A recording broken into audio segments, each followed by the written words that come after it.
Good morning mga kamatatag! Ikaw ba ay isang estudyanteng nahihirapan sa mathematics? Well, ang video na ito ay sadyang nilikha para mas maintindihan ninyo ang ilang mga konsepto patungkol sa math. Pero bago mo panoorin ang mga susunod na video, huwag mong kalimutang i-like, share, subscribe, at huwag mong kalimutang pindutin ang kampanang maliit diyan sa baba ng inyong screen upang ikaw ay mabigyan ng notification sa bawat video na aking i-upload. Enjoy learning!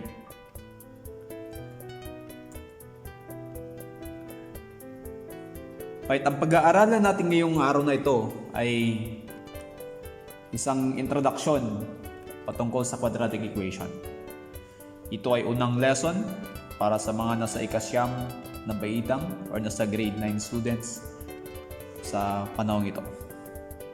Dahil ang ating learning ay online, naway makatulong ang video ito para mas lalo nyong maintindihan ang mga susunod nyong lesson. Again, this is an introduction to quadratic equations.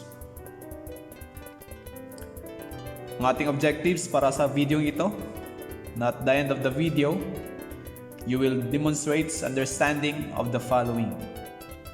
First, the key concepts of quadratic equations, the equation written in standard form, and finding the value of A, B, and C. Our focus questions. Number 1, what is quadratic equations? Number 2, what is the standard form of the quadratic equation? And number 3, how to find the value of A, B, and C. So these focus questions we're going to answer, I hope, at the end of this video. So what is quadratic equation? A quadratic equation in X is an equation that can be written in the form ax squared plus bx plus c equals 0, where a, b, and c are real numbers with a is not equal to 0. So bakit hindi yung a equal to 0? Kasi pag yung a natin is equal to 0, then hindi na tayo quadratic equation. A quadratic equation in X is also called a second degree polynomial equation in variable X. So we have two classifications of quadratic equations. First, if b in our quadratic equation ax squared plus bx plus c equals 0, if b is not equal to 0, then the equation is a complete quadratic equation. I'll give an example. We have x squared minus 4x plus 1 equals 0. This is our ax squared plus bx plus c equals 0, and this is our b, which is present. Another example, we have 3x squared plus 2x minus 1 equals 0. The second one, if b is equal to 0, then the equation is pure or incomplete quadratic equation. An example, x squared minus 4 equals 0, and 3x squared plus 6 equals 0. So here in our example, we don't have value or term for the b term of our quadratic equation. This is our a, we don't have b, and this is our c. So that is pure or incomplete quadratic equation. Now this time we're going to determine whether each of the following is a quadratic equation or not. If it is quadratic equation, then write the equation in standard form, then identify the value of a, b, and c. Now, speaking of standard form of the quadratic equation, just want to mention that the standard form of the quadratic equation is ax squared plus bx plus c. This is our standard form of the quadratic equation. So you have to remember that. Okay? Now in this example, we're going to write the equation after finding whether the equation is quadratic or not. If the equation is quadratic equation, we're going to write the equation in standard form and identify the value of A, B, and C. Let's start. So here we have 2x squared plus 6x equals 5. So the standard equation, or the standard form of this equation, is 2x squared plus 6x minus 5 equals 0. Okay, so remember that our quadratic equation standard form is ax squared plus bx plus c equals 0. So here in our example, as you can observe that we have equals 5. So that's why we have to transpose the constant term to the left side and write an equals 0 to make the equation written in standard form. Now our A is the value of the first term, which is 2. Our B is the value of the second term, which is 6. And our C is the value of the third term, which is negative 5. Another example, we have 4x to the fourth minus 7x squared equals 0. So this equation is not a quadratic equation since the highest exponent is 4. Okay, so remember that the highest exponent of a quadratic equation is 2. Another example, we have x times the quantity 4x squared is equal to negative 12x squared plus 4x minus 52. Now if we are going to take a look at this equation, we can't determine whether the given equation is a quadratic or not. So that's why we have to simplify the equation first. Okay, so to give you the solution of this equation, let's watch. Sa example na to, simplify natin yung left side of the equation. So here, going to distribute this one. So that's x times 4x squared. We have 4x cubed was negative 12x squared plus 4x minus 52. Tapos we transpose this equation to the left side. So we have 4x cubed plus 12x squared minus 4x plus 52 equals 0. So this is the final equation.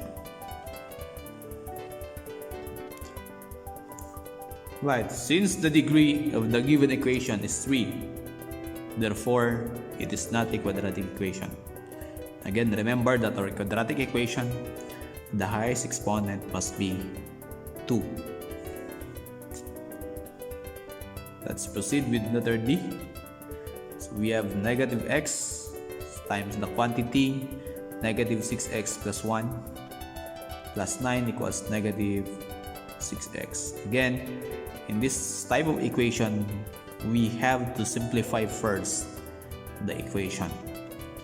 So remove the grouping symbols by multiplying negative x to each of the terms inside the parentheses. So in short, we're going to distribute the negative x inside the parentheses. So negative x times negative 6x, we have 6x squared. Negative x times 1, we have negative x.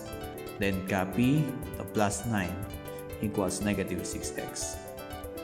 Then we have 6x squared minus x plus 6 because we have to transpose this term to the left side. So the negative 6 becomes positive 6, then plus 9 equals 0.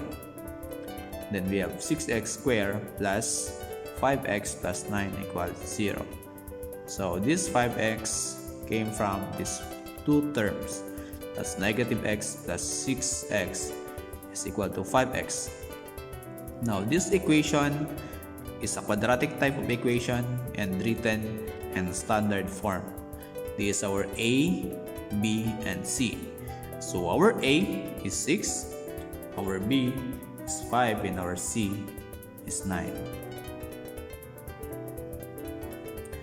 Another example, we have 0 is equal to negative times the quantity x minus 7 squared plus 3 times the quantity of the sum of y plus 2 minus 3y. So we have to simplify again the equation first before we can identify whether the given equation is a quadratic or not.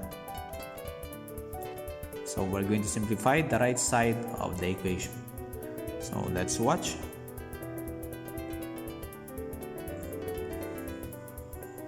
Okay, sa example letter E, so ito yung example letter E natin, i-identify natin kung siya is quadratic equation or not. Okay, so mapapansin nyo, ang dami nating term na sa loob ng parentheses. That's why we have to simplify those term first. So here, ito muna i-simplify natin. So the 0 is equal to, this is actually square or binomial. Okay, so paano natin siya square? Gamit natin yung FOIL method. So it's x times 7 and x times 7. Okay, so x times x is x squared. X times negative 7, we have negative 7x. Negative 7 times x is negative 7x. Negative 7 times negative 7, I have 49. Okay, so x squared minus 14x plus 49. So ito, yan yung sagot natin dito.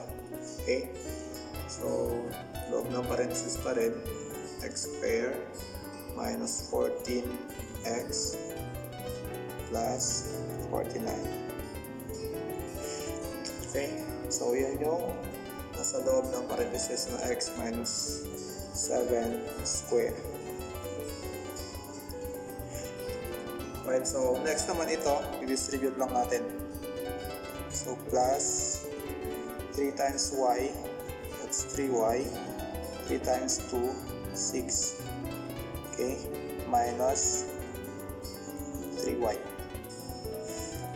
Okay, so next na gagawin natin is i-distribute natin to sa loob ng parenthesis yung negative sign. So 0 is equal to negative times x squared plus negative x squared.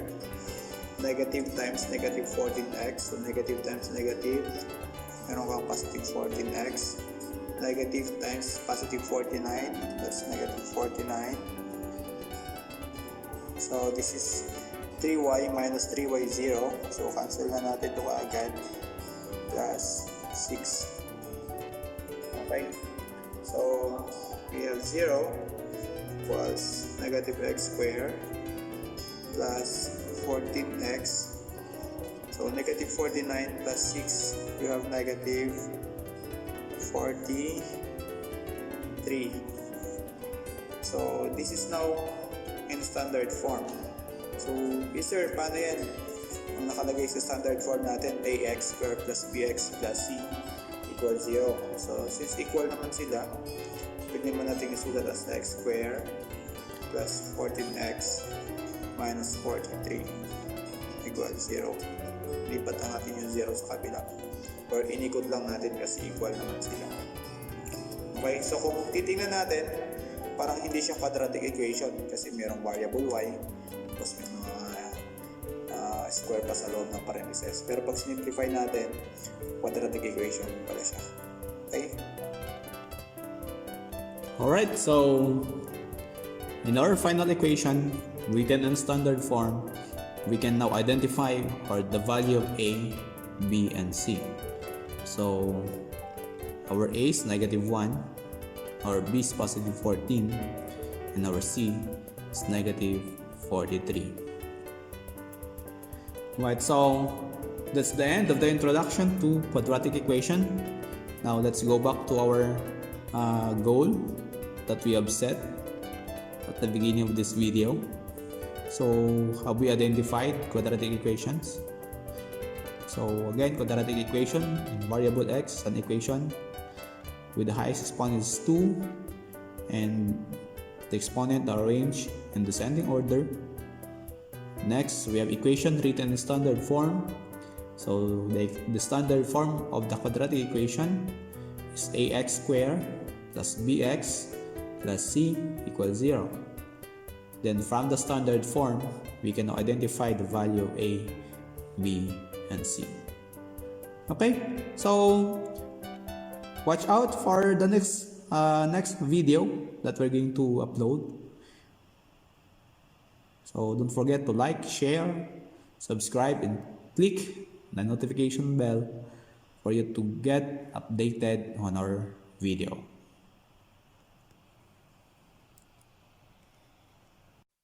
Maybe you should take it slow. Catch 'em all.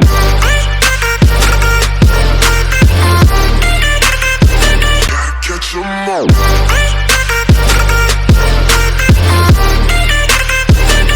Catch 'em all.